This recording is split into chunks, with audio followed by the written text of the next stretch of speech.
नमस्कार साथियों, welcome to basic educator. Basic educator में आप सभी का स्वागत है। साथियों, आज हम D2+P TGT के लिए मॉक टेस्ट 2 पर काम करेंगे, जिसमें हम जो मैथ के क्वेश्चंस हैं D2+P में आ रहे हैं उन पर हम बात करेंगे। जैसे कि आप लोगों को पता है कि जो मैथ के क्वेश्चंस हैं या जो जनरल पेपर है जनरली वो ऑलमोस्ट सेम टाइप का आ रहा है, उसमें बहुत ज़्यादा डिफरेंस नहीं है। तो इन प्रीवियस जो क्वेश्चन पेपर्स हैं इनको लगाना आपके लिए बहुत ज़रूरी है अगर आप जनरल पेपर में एक बहुत अच्छा स्कोर करना चाहते हैं। जैसे आप लोग पता है कि टीजीटी में आपके 200 क्वेश्चन है, 100 क्वेश्चन आपका जनरल पेपर है, तो बराबर वेटेज है आपके सब्जेक्ट के बराबर।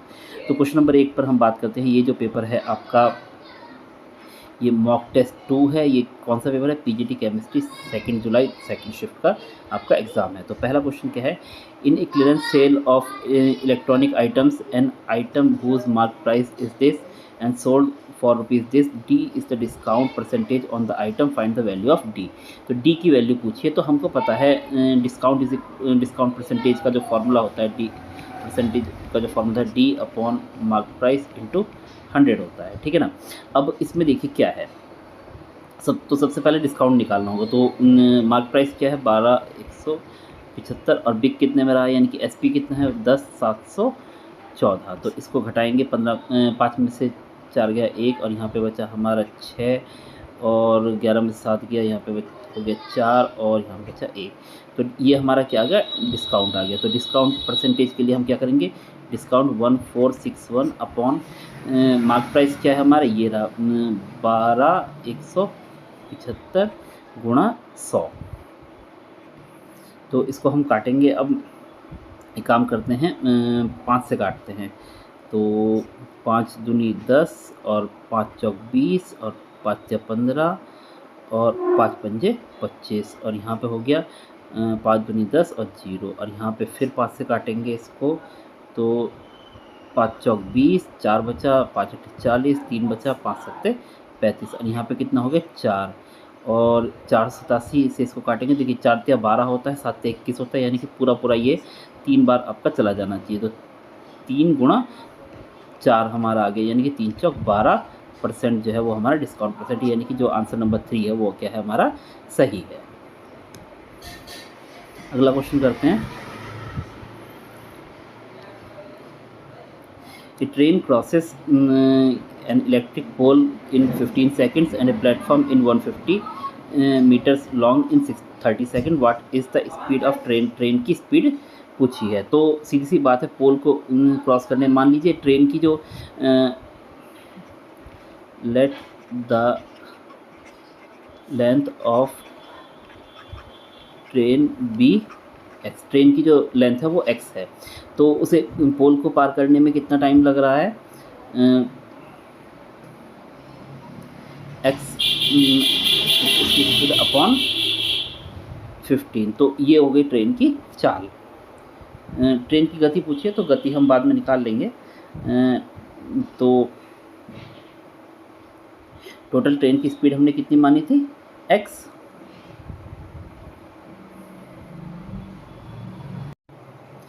तो ट्रेन की जो हमारी जो लेंथ है वो कितनी है? एक्स। तो ये जो चाल हो गई हमारी x/15 हो गई। और दोबारा क्या बोल रहा है? 150 मीटर का प्लेटफॉर्म पार करने में 30 सेकंड लगते हैं। तो चाल तो उसकी सेम ही रहेगी, तो इक्वल में रख सकते हैं। तो x प्लस एक्स तो ट्रेन की जो लेंथ है और प्लस 150, तो इन दोनों को टोटल मिला के कितना टाइम लगता है पार करने में? 30 सेकंड। तो ये भी इसकी चाल है। दोनों क्या है? इसकी ये स्पीड है।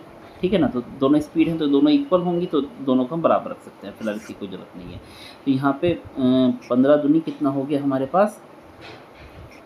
30 और 2x इधर हो जाएगा, तो 2x और ये x इधर आके माइनस का हो जाएगा, इज इक्वल टू 150। तो x की वैल्यू कितनी आ गई? 150। तो यहाँ पे जो ट्रेन की जो लेंथ है वो कितनी है? 150। बाकी हमें इससे भी आइडिया लग जाता कि जब डबल हो जा रही, टाइम डबल हो जा रहा है, तो यानी कि इसकी जो लेंथ है यहाँ पे भी डबल हो जाएगी। तो 150 है तो ये भी कितना हो जाएगा? 150 हो जाएगा, यानी कि ट्रेन की जो लेंथ है वो 150। आइडिया भी लगा सकते हैं, बाकी मैंने सॉल्व करके बता दिया है।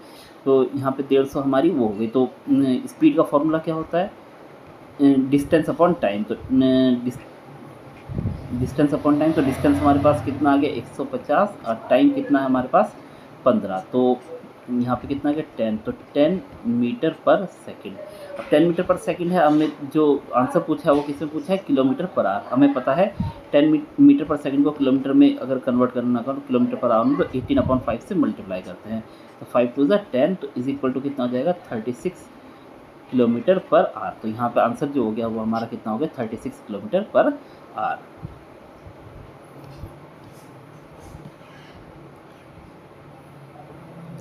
क्वेश्चन नंबर 3 पर हम बात करते हैं। देखिए बहुत बढ़िया क्वेश्चन है। The average weight of Ketan, Tushar and Sahil is 45 kg. The average weight of Ketan and Tushar is 38 and that of Tushar and Sahil is 46 and then weight of Tushar का वेट हमें क्या करना है, फाइंड करना है। तो एवरेज वेट केतन, तो हम देखिए हम जब भी इस तरीके के एवरेज वाले क्वेश्चन हैं वो हम टोटल वेट पे सॉल्व करते हैं, यानी कि जो एवरेज है उसको ख़त्म कर लेते हैं, जितने लोग हैं उनसे मल्टीप्लाई करते हैं। केतन, तुषार और साहिल का जो टोटल वेट होगा 45 को किससे मल्टीप्लाई कर देंगे हम, 3 लोग हैं तो 3 से, यानी कि टोटल 135। और केतन एंड तुषार, केतन और तुषार का जो वेट होगा ये 38 है, तो 38 इंटू 2 लोग हैं तो 76। और यहाँ पे तुषार एंड साहिल, तो T और S का जो वेट है वो 46 है, तो 46 इंटू 2 यानी कि ये हो जाएगा हमारा 92। अब पूछा क्या है हमें तुषार का वेट, तो कहीं पे केतन और साहिल होता तो तुषार का सीधा सीधा यहाँ से निकल जाता, तो पर कोई नहीं, हम क्या करते हैं ये किसका निकालना है, हमें तुषार का निकालना है। तो एक काम करते हैं, केतन ये तुषार और साहिल का जो वेट है वो हम माइनस करते हैं एक तरीके से। तो तुषार साहिल का अगर हम वेट माइनस करते हैं इस वाले से, ये इक्वेशन 1, इक्वेशन 2, ये इक्वेशन 3, तो इक्वेशन 3 माइनस 1 कर देते हैं, तो यहाँ पे कितना हो जाएगा, केतन की जो वेट आ जाएगा 135 माइनस 92 इज इक्वल टू कितना हो जाएगा हमारे पास 43। ये 43 हो गया। और हमें किसका पूछा है, तुषार का, तो हम इक्वेशन 2 में अगर इसकी वैल्यू पुट कर दें इक्वेशन नंबर 2 में, तो केतन की वैल्यू कितनी, केतन का हो गया 43, तो तुषार का कितना हो जाएगा 76 माइनस 43, तो 76 माइनस 43 कितना हो जाएगा हमारे पास 33 kg। तो यहाँ पे जो आंसर हो जाएगा वो कितना हो जाएगा 33 kg, जो कि तुषार का, जो ये हमारा तुषार का पूछा था, तुषार की वेट आ जाएगा यहाँ पर। नेक्स्ट क्वेश्चन करते हैं। हाँ, तो नेक्स्ट क्वेश्चन देखिए, Akash and Bina working separately can do a piece of work in 8 days and 12 days। तो दोनों साथ में अलग अलग काम कर रहे हैं और 8 दिन और 12 दिनों में काम करते हैं respectively. If they work alternately, मतलब एक दिन आकाश काम करता है, एक दिन बीना और आकाश से शुरू कर रहे हैं काम करना। On which day the work will be completed, किस दिन काम पूरा होगा। तो सबसे पहले वही काम है कि एक साइकिल में कितना काम होगा वो हम इसको निकाल लेते हैं। तो इसको हम निकाल लेंगे, तो यहाँ पे देख लेते हैं कि एक दिन में आकाश कितना काम करता है 1/8 और बीना कितना काम करती है 1/12। तो इन दोनों का एलसीएम ले लेंगे तो कितना हो जाएगा 24, और यहाँ 8 के 24 और 12 दूनी 24, यानी कि 5/24। तो यानी कि कितने साइकिल चाहिए होंगे इसको कंप्लीट करने में, हमारा 24/5 साइकिल चाहिए होंगे। तो 24/5 का मतलब कितना आ गया 4 होल 4/5। तो 4 साइकिल कंप्लीट करने होंगे और 4/5 इसको छोड़ दो, इसकी कोई ज़रूरत नहीं है। तो 4 साइकिल हमें कंप्लीट करने होंगे। तो 4 साइकिल में काम कितना होगा ये हम पहले इसको निकाल लेते हैं। तो 4 साइकिल में कितना काम होगा, एक साइकिल में कितना काम हो रहा है 5/24। तो 4 साइकिल में कितना काम होगा, 4 साइकिल में कितना होगा 4 × 5/24, तो 6 हो गया। तो यानी कि 5/6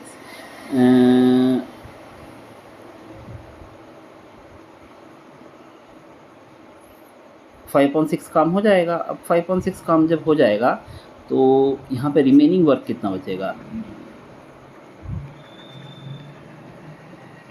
रिमेनिंग वर्क कितना बचेगा 1 - 5/6, तो यानी कि 1/6 काम बचेगा। तो 4 साइकिल का मतलब, यहाँ पे 4 साइकिल का मतलब कितना है 8 डेज, ये 8 डेज़ का काम है। अब उसके बाद 8 दिन पूरा काम करने के बाद भी हमारे पास कितना काम बच रहा है 1/6। तो आप समझिए कि 8 दिन पूरा होने के बाद फिर किसका नंबर आएगा, आकाश का नंबर आएगा। इसका किसका नंबर आएगा, आकाश का नंबर। और आकाश कितना काम करता है, 1/8। अब देखिए 1/8 जो है वो 1/6 से क्या है, छोटा है। तो अगर 1/8 1/6 से क्या होता, बड़ा होता। अगर 1/8 1/6 से बड़ा होता तो 90 दिन काम पूरा हो जाता, क्योंकि आकाश की काम करने की कैपेसिटी रिमेनिंग वर्क से ज़्यादा होती। बट यहाँ पे हम देखते हैं 1/6 जो है 1/8 से बड़ा है, यानी कि आकाश अगर 1/8 काम कर भी लेता है 90 दिन, तो भी काम 10वें दिन पहुँचेगा।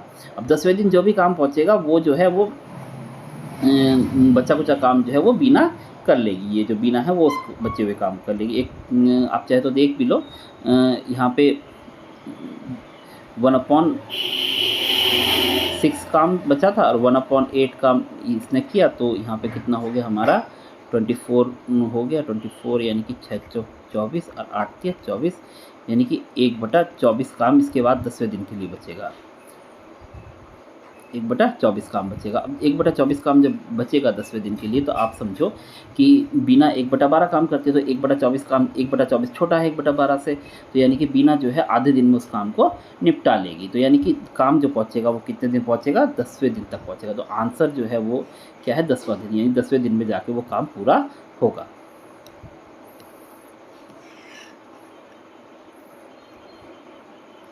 क्वेश्चन नंबर 5 देखते हैं। 5 में क्या है आपका,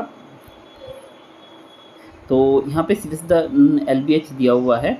हमें क्या बोला है, उसका वॉल्यूम फाइंड करना। वॉल्यूम का फॉर्मूला क्या होता है, वॉल्यूम इज इक्वल टू होता है L into B into H.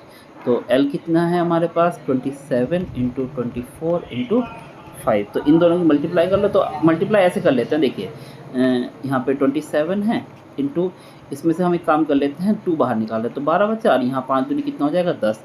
12 से इन दोनों की गुणा कर लो, तो इन दोनों की गुणा करने के बाद हमारा कितना आएगा, 12 से 84 का 4 हासिल लगा 8, 12 दूनी 24, 12 24 और 8 32। इतना जो है हमारा क्या आ जाएगा, ये मीटर क्यूब हमारा वॉल्यूम आ जाएगा। तो 3240 यानी कि 4th वाला जो हमारा ऑप्शन है यहाँ पर वो क्या है, सही है।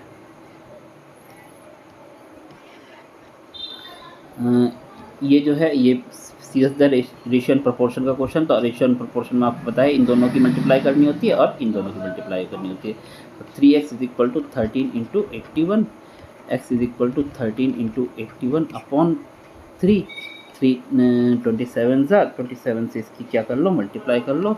तो 13 सत्ते 91 का 1 हासिल लगा 9, 13 दूनी 26, 26 और 9 35। तो यहाँ पे 351 यानी कि 4th वाला जो हो गया हमारा सही आंसर हो गया। क्वेश्चन नंबर 7 देखो। क्वेश्चन नंबर 7 जो है इसमें क्या बोला है, for a 6 digit number 264A5B to be divisible by 8 the greatest possible value of B is. यहाँ पे बोला है कि ये जो नंबर है इसको 8 से विभाज्य होने के लिए B की अधिकतम वैल्यू क्या हो सकती है। अब हमें 8 की डिविजिबिलिटी पता है कि लास्ट 3 डिजिट जो है वो क्या होना चाहिए, should be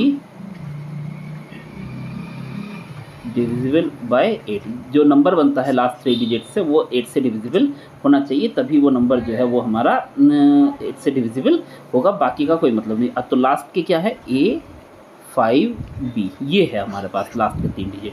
अब एक चीज़ देखिए कि थोड़ा सा मैं ट्रिक वो करता हूँ। यहाँ पे तो बहुत सारे कॉम्बिनेशन बन जाएंगे। यहाँ पे एक A पे 0 से लेके 9 तक के कॉम्बिनेशन है, B पे 0 से लेके 9 तक की। चलो B वाले तो हमारे पास 4 ऑप्शन है, बट यहाँ पे 9, 10 और 40 कॉम्बिनेशन बन जाएंगे। तो 40 कॉम्बिनेशन कहाँ तक आप ढूंढते फिरोगे। तो यहाँ पे देखिए थोड़ा सा हमें क्या करना है, ट्रिक आजमानी है, दिमाग लगाना है कि कोई नंबर अगर 8 से डिविजिबल है तो वो किससे भी 4 से भी डिविजिबल होना चाहिए, सीधी सी बात है ना।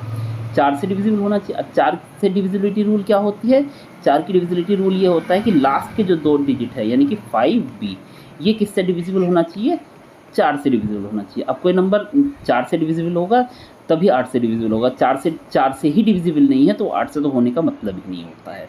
तो पहले मैं थोड़ा सा ऑप्शन फ़िल्टर करने के लिए क्या करता हूँ, 4 से देख लेता हूँ। तो 4 की डिविजिबिलिटी क्या होती है, लास्ट के जो 2 डिजिट हैं उससे जो नंबर बन रहा है वो 4 से डिविजिबल होना चाहिए। तो लास्ट के 2 डिजिट में B पे अगर मैं नंबर रखता हूँ 54, 58, 52, 56। तो इसमें से ये जो दोनों नंबर हैं ये 4 से डिविजिबल नहीं हैं, बट ये जो दोनों नंबर हैं ये 4 से डिविजिबल हैं। तो यानी कि लास्ट डिजिट या तो ये हो सकता है या तो ये हो सकता है, ये दोनों तो हो ही नहीं सकते। तो ये दोनों 2 ऑप्शन एलिमिनेट हो गए। अब हम क्या करते हैं, बड़े नंबर से शुरू करते हैं, यानी कि 6 से, क्योंकि भाई अगर बड़ा ही अधिकतम मान पूछा है तो हम बड़े से ही शुरू करेंगे, क्या पता 6 हो 2 ना हो, तो 2 में दिमाग लगाने की क्या ज़रूरत है। तो पहले 6 से शुरू करते हैं। तो ए की जो मिनिमम वैल्यू हो सकती है वो क्या हो सकती है हमारे पास, 0, ठीक है ना। फिर उसके बाद 5 और फिर उसके बाद 6। तो ये देख लें एक बार कि क्या ये 8 से डिविजिबल हैं, बिल्कुल 8 से डिविजिबल हैं। 56 आ रहा है ना, तो 56 8 सत्ते 56, यानी कि ये जो है ये किससे 8 से भी डिविजिबल है। तो यानी कि ये वाला जो ऑप्शन है वो क्या है, सही है। ये हमारा नसीब अच्छा है कि 0 पे वो सेटिस्फाई हो गया है, नहीं तो फिर हमें 1 रख के देखना पड़ता, 2 रख के, 3 रख के, 4 5 रख के, 5 रख के, ये जो भी है अलग तरीके से सेटिस्फाई करना होता तो वो अलग मैटर हो जाता। बट यहाँ पे ये सेटिस्फाई हो गया तो यहाँ पे ये आंसर हो गया, नहीं तो हम 40 कॉम्बिनेशन ढूंढते रहते हैं और ये क्वेश्चन कभी सॉल्व नहीं होता। आई होप आप लोगों को समझ में आ गया, नहीं आया होगा तो कमेंट कीजिएगा। तो जो इसका आंसर है वो कितना है, 6, ठीक है। फिर उसके बाद अगला क्वेश्चन पढ़ते हैं, क्वेश्चन नंबर 8 पर। क्वेश्चन नंबर 8 में क्या है, P and Q together can fill a system in 2 hours if P alone fill the system in 4 hours, how many times. तो सीधा सीधा आंसर है इसका 1/2 माइनस 1/4, 4 एलसीएम 2 - 1 यानी कि 1/4, यानी कि अगर Q अकेले काम करेगा तो 4 आवर्स में उसको पुल भरेगा। तो यहाँ पे आंसर क्या हो गया हमारा, 4 आंसर हो गया, यानी कि तीसरा ऑप्शन यहाँ पे सही हो गया है।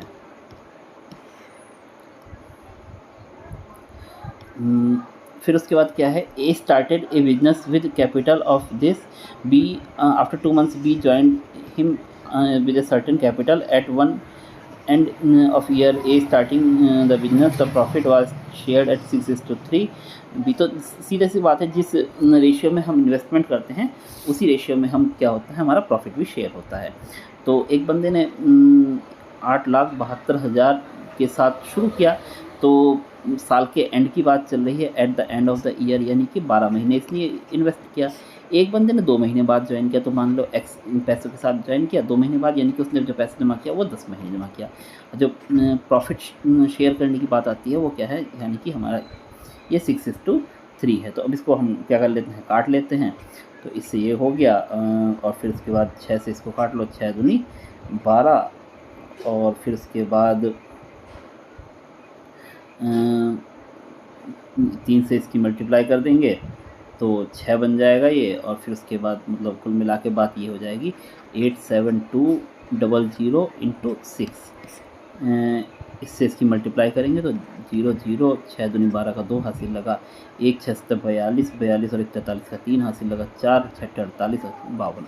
तो यानी कि 523200, ये हमारा 4 वाला जो है ये ऑप्शन हमारा सही है। क्वेश्चन नंबर हमारा 10।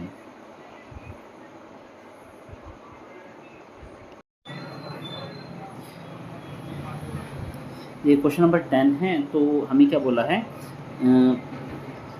370, 870 और 1640 का क्या निकालना है, HCF निकालना है। तो सीधी सी बात है, इन सबका एक कॉमन फैक्टर होगा। देखिए सब में क्या है, 0 0 0, तो सबका एक कॉमन फैक्टर होगा 10।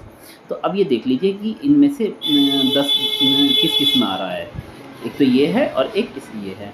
अब इसमें 6 भी है, तो एक बात देख लो कि 6 से इनमें से ये भागो, यहाँ पे कितना आ गया 37, है ना। तो ये तो 6 से डिवाइड होने वाला है नहीं। तो अगर ये 6 से डिवाइड नहीं होने वाला तो यानी कि ये इसका फैक्टर भी नहीं हो सकता, नहीं हो सकता, तो ये HCF भी नहीं हो सकता। इसका मतलब आंसर है वो हमारा क्या है, 4 वाला सही है। तो सीधा इसको दिमाग लगा के सॉल्व करना है, ये नहीं कि बैठ के लगे पड़े हैं 370 और ये 870 और भाग करने में लगे पड़े हैं दुनिया भर की, नहीं, दिमाग लगाना है और 10 इसका आंसर हो जाएगा।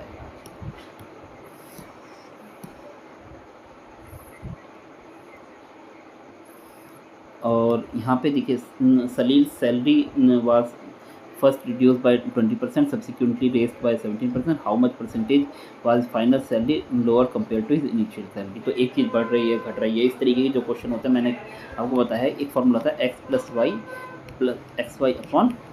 तो कुछ नहीं करना है, बढ़ रही है तो प्लस के साथ, घट रही है तो माइनस के साथ। तो पहले क्या हुआ, 20% घटी तो -20, फिर उसके बाद क्या हुआ, 17% बढ़ी तो +17, अब माइनस प्लस माइनस हो जाएगा, 20 गुणा 17/100, तो 20 पंजे 100 हो जाएगा यहाँ पे। और यहाँ पे 17 में से वो गया तो माइनस का 3 हो गया, और यहाँ पे माइनस का 17 से इसको वो करेंगे, 5 या 15 और 5 चौक 20, तो इन दोनों को जोड़ लेंगे तो माइनस का 6.4, तो माइनस का आ रहा है, तो यानी कि क्या हो गई हमारी, डिक्रीज हुई है, लोअर हुई है, तो 6.4 क्या हो गया हमारा आंसर हो गया।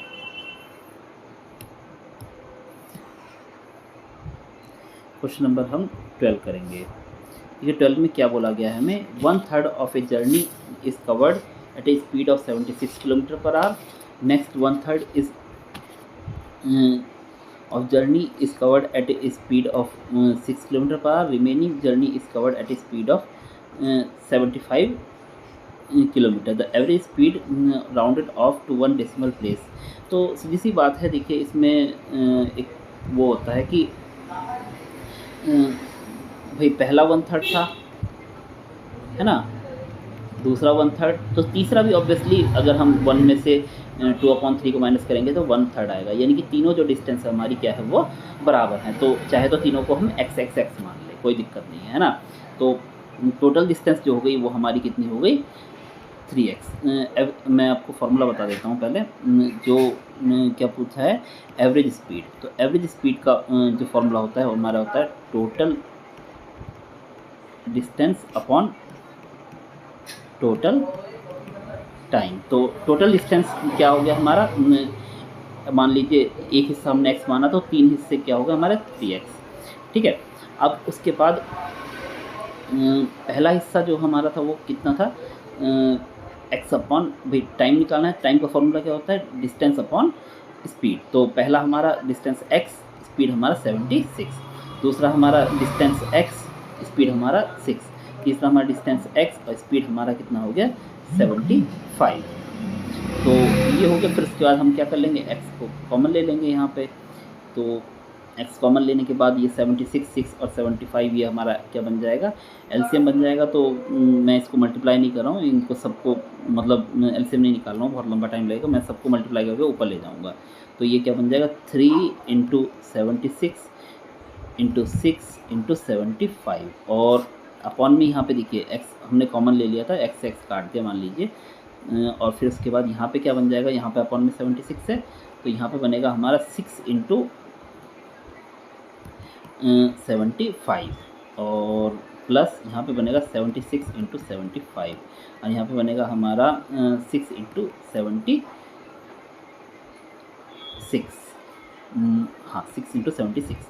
अब एक काम करते हैं, यहाँ पे 6 आ रहा है और यहाँ पे हमारा इन दोनों जगह पे 6 आ रहा है, तो यहाँ पे से हम 6 निकाल सकते हैं। तो 6 निकालने के लिए हम क्या करेंगे, यहाँ से अगर हम 2 निकाल लें और यहाँ से हम 3 निकाल लें, तो यहाँ से हम अगर हम 2 निकालेंगे तो यहाँ पे बचेगा 38, और यहाँ पे से अगर हम 3 निकालेंगे तो यहाँ बचेगा हमारा 25 से 75, हाँ 25। तो कुल मिला के हम यहाँ से 6 निकाल ले सकते हैं। तो 6 निकाल के टोटल हमारा क्या बचेगा, मैं थोड़ा सा जगह कम बच रही है यहाँ पे, तो 3 × 76 × 6 × 75। थोड़ा कैलकुलेटिव सवाल है, देखिए अगर इस तरीके के ज़्यादा कैलकुलेशन वाले सवाल आएँ तो आप इसको छोड़ भी सकते हैं, कोई जिद नहीं है कि सवाल सॉल्व करना ही करना है। यहाँ पे 38 बचेगा और यहाँ पे 25 बचेगा और यहाँ पे 76 बचेगा। तो ये वाला जो 6 है वो क्या हो जाएगा, 6 से 6 कट जाएगा।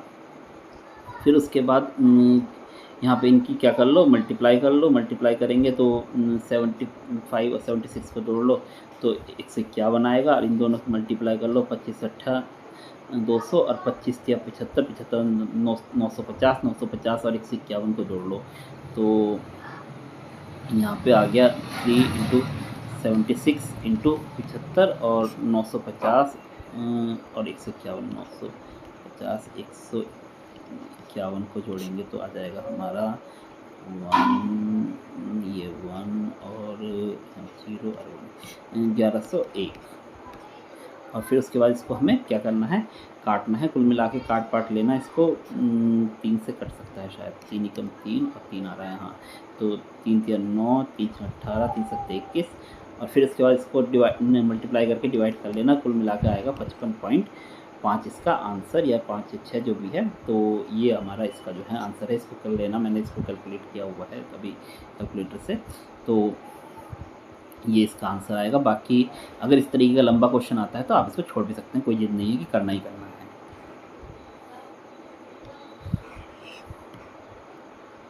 क्वेश्चन नंबर 13 सॉल्व करेंगे अब हम। एक परीक्षा में अधिकतम 100 अंकों में से बी को 70 अंक प्राप्त हुए, जबकि ए को 80 अंक प्राप्त हुए। ए के अंक कितने प्रतिशत बी के अंकों के बराबर थे, यानी कि ए के जो अंक है बी के अंकों के कितने प्रतिशत बराबर है। यानी कि बी के अंक मान लीजिए 70 है और ए के अंकों के कितने प्रतिशत के बराबर, तो ए के अंक 80 हैं तो गुणा 100। इसको क्या कर लो, काट लो, फिर उसके बाद 700/8, 700/8 करेंगे तो हमारा ये 87, 8 8 64,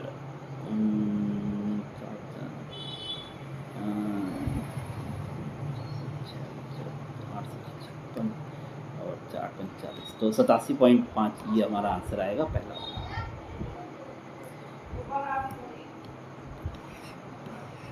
क्वेश्चन नंबर 14 देखते हैं। क्वेश्चन नंबर 14 में आपका ये बोला है the ratio of milk and water in a 55 litre mixture is 6:5। Find the quantity in litres of water to be added to the mixture to make ratio 1:1। तो देखिए एक काम करते हैं, तो पहले हम वाटर और मिल्क निकाल लेते हैं क्योंकि हमें ये भी दिया हुआ है और थोड़ा सा प्रॉब्लम हो गई है।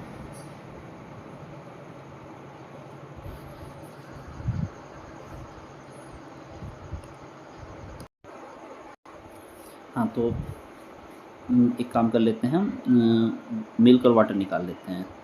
तो मिल्क कितना हो जाएगा, इनका मिल्क कितना रेशो वो कितना है 6 और 4 5 11 × 55, तो यहाँ पे हो गया 5 और 6 5 30 लीटर तो मिल्क है और वाटर जो होगा 55 में से 30 घटा दो तो यहाँ पे वाटर होगा हमारे पास 25। तो अब इसको बोला है 1:1 बनाना है, यानी कि दोनों को बराबर करना है। दोनों को बराबर करने के लिए कितना मिश्रण कितना लीटर पानी मिलाना होगा, तो दोनों को बराबर कर 1:1 मतलब बराबर करना है। तो 30 बनाने के लिए इसमें कितना जोड़ दूँ, तो +5 जोड़ना होगा, यानी कि 5 हमारा आंसर है।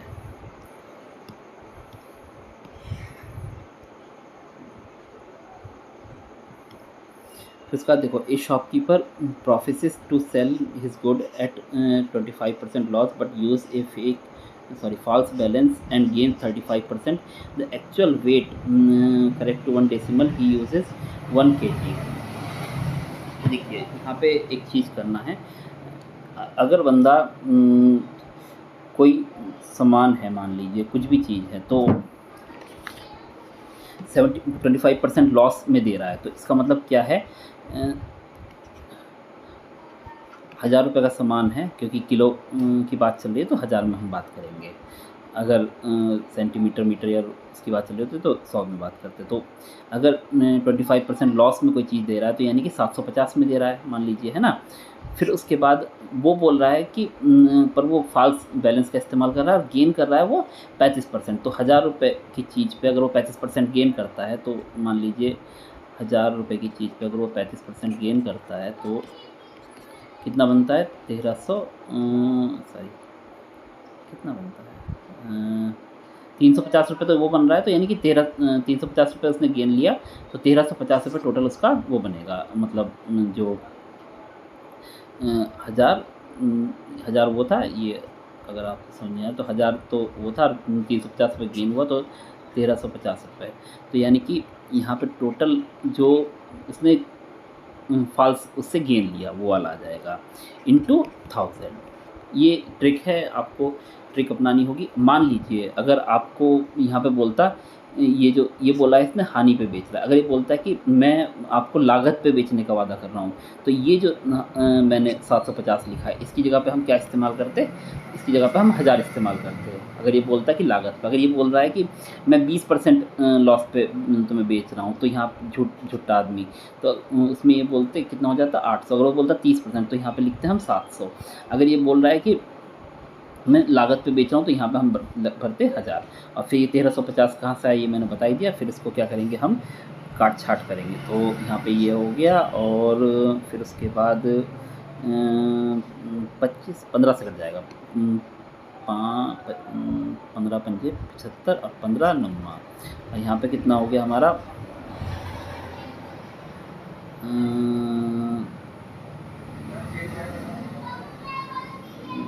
ये अलग जीरो काट लेना चाहिए, कोई बात नहीं।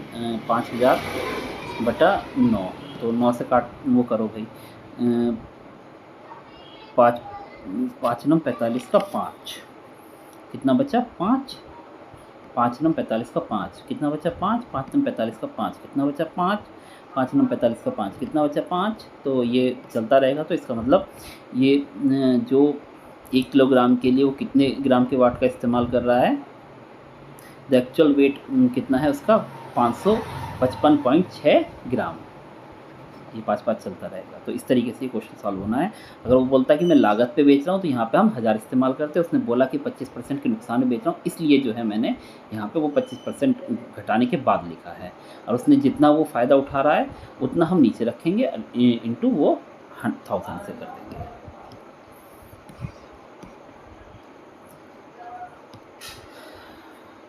अब अगला क्वेश्चन क्या है, यहाँ पे हमारा बोला है कि the weight of a solid metallic sphere of radius 8 centimetre is 16 kg. Find the weight of a hollow sphere of made of same metal whose outer diameter is इतना एंड इनर डायमीटर इज इतना, directly proportional to the volume. ये बोला है assume the weight is directly proportional to the volume। तो V is proportional to W है ना।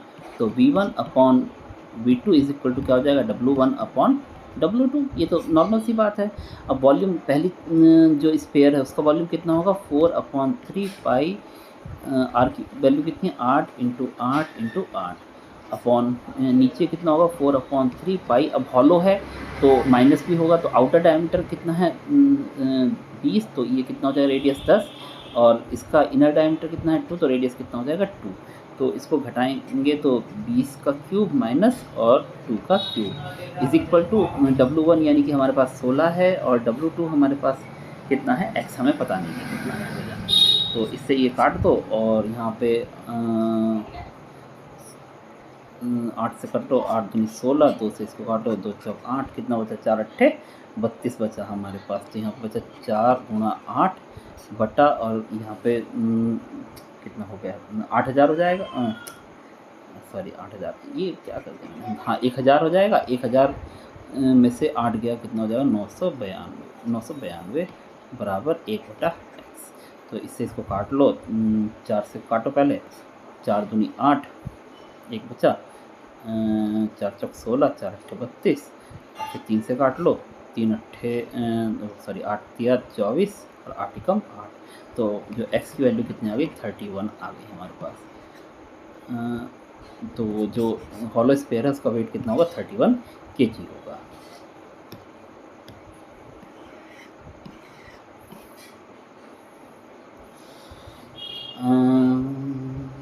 हाँ, ये बोला है the following table shows the result of language papers of class 9 students of a school. Study the table and answer the questions of the following. यहाँ पे बोला है find the ratio of number of students of section B who passed in English to those who failed in English.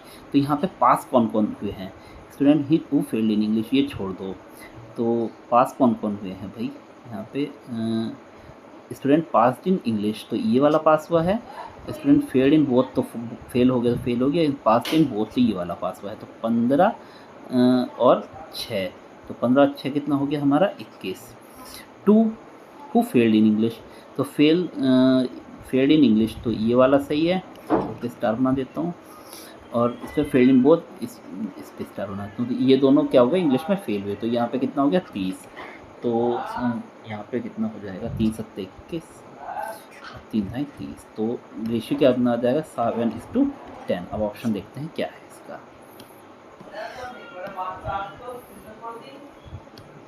तो 7:10 जो है हमारा क्या हो गया, आंसर हो गया।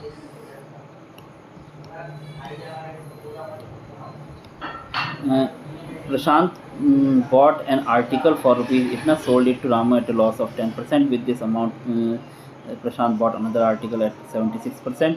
व्हाट इज़ परसेंट ये तो मैंने आपको बताया कि ये जो नंबर दिया होता है इसका कोई लॉजिक नहीं होता है।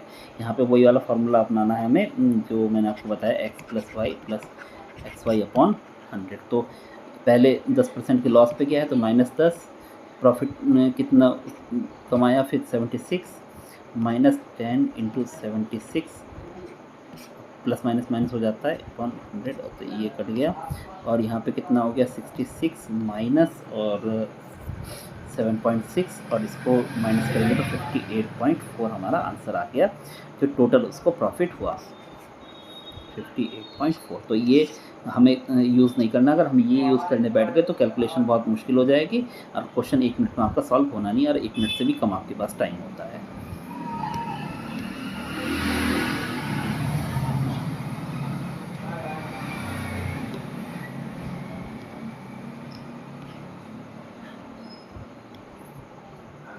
देखिए simple interest on a principal amount is इतना, पीरियड फॉर 5 ईयर्स इतना, पी फाइंड करना है। तो S I is equal to हम पता है P into R into T upon 100 होता है। तो एस आई कितना हमारे पास 396, पी हमें पता नहीं, आर हमारे पास 2 है और टी हमारे पास 5 है अपॉन 100 और यहाँ पे 5 2 ज़ा 10, एक जीरो कट गया तो p is equal to 3960, p की वैल्यू आ गई तो 3960 ये हमारा आंसर हो गया।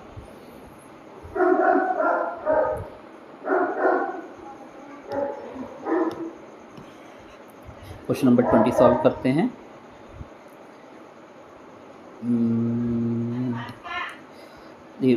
Virat deposited a sum of rupees इतना at 20% rate of interest per annum compounded annually the total amount after 2 years. तो सीधा सीधा फार्मूला है इसका कंपाउंड इंटरेस्ट के अमाउंट का, ए इक्वल टू पी 1 + r/100 की पावर n। तो यहाँ पे p कितना है हमारे पास 13325 और 1 + r कितना है हमारे पास 20/100 और n कितना है हमारे पास 2। तो 13325 और यहाँ पे 20 1 ज़ा और 5 ज़ा और 5 1 ज़ा 5 और 6/5 आ जाएगा। तो 6/5 × 6/5 25 से सीधा काट दूँ क्या? नहीं, चलो सिंगल काटते हैं। इससे काटेंगे तो 5 2 ज़ा 10, 6 ज़ा 5 ज़ा और फिर 5 से काटेंगे इसको तो 5 5 ज़ा 25 और कितना बचा 1, 5 × 15, 5 × 15 तो 533 × 36। तो 533 × 36 कर लेंगे तो हमारे पास आ जाएगा 19188। तो 19188 आपका ये आंसर हो गया। साथियों ये आज आपके 20 क्वेश्चन थे मॉक टेस्ट 2 के। तो कोशिश करूँगा कि आपका जो 30 दिन है उसमें 60 क्वेश्चन पेपर करवाने का जो वादा है वो आपके साथ निभाया जाए। किस दिन मैं छुट्टी होगी तो मैं 2 भी पेपर करवा दूँगा एक दिन में, 2 3 दिन, जिससे कि आप लोगों को जो वो एवरेज है वो मेंटेन रहे। तो इस प्रकार के आगे मॉक टेस्ट के लिए बने रहिए बेसिक एजुकेटर के साथ। आपको डेली क्वेश्चन पेपर मिलेंगे और आपको मैं बता दूं कि जो जनरल पेपर है उसका टीईटी में बहुत बड़ा वेटेज है, 100 नंबर का है। तो आपको ये 50 60 70 जितने ही पेपर हैं ये सॉल्व करके जाने हैं DSSB TGT में, अगर आपको स्कोर करना है। क्योंकि सब्जेक्ट के साथ साथ 100 नंबर का सब्जेक्ट है तो 100 नंबर का आपका जनरल पेपर भी है जिसमें आप बहुत अच्छा स्कोर कर सकते हैं। और यही किंग मेकर है। देखिए सब्जेक्ट तो सबको आता है जो बंदा सालों से पढ़ रहा है, पर ये चीज़ें जो हैं जो मेंटेन कर लेगा वो यहाँ पे आपका सिलेक्शन ले जाएगा। तो ये आपको बिल्कुल मिस नहीं करना है। और सेम क्वेश्चंस रिपीट हो रहे हैं, सेम पैटर्न के क्वेश्चन रिपीट हो रहे हैं, चाहे वो मैथ हो, हिंदी हो, इंग्लिश हो, रीजनिंग हो। मेरे पास इतना समय नहीं है कि सारे पोर्शन करवा पाऊँ, बट मैथ एक ऐसा पोर्शन होता है कि हर किसी को नहीं आता है तो इसको सॉल्व करवाना ज़्यादा ज़रूरी समझा। नहीं तो हिंदी इंग्लिश के तो क्या है, क्वेश्चन बैठ के पढ़ने हैं तो वो कंपैरेटिवली ईजी काम है, तो उसको आप खुद भी कर सकते हैं। बट इस क्वेश्चन मैथ के क्वेश्चन आपको सॉल्व करना बहुत ज़रूरी है। मैथ वाले जो स्टूडेंट हैं वो तो कर ही लेंगे, साइंस वाले भी जो नॉन मेडिकल वाले हैं वो कर लेंगे, बाकी सब्जेक्ट वालों को थोड़ी दिक्कत होती है। तो बने रहिए इसके के साथ, चैनल को सब्सक्राइब कीजिए, वीडियो को लाइक कीजिए और इसका जो PDF है आपको हमारे टेलीग्राम चैनल पर मिल जाएगा। उस टेलीग्राम DSSB एजुकेटर को आप सब्सक्राइब करके रखिए और हमारे चैनल को भी सब्सक्राइब कीजिए और DSSB के जितने TGT के एस्पिरेंट हैं उनके साथ इस वीडियो को शेयर कीजिए। Thank you.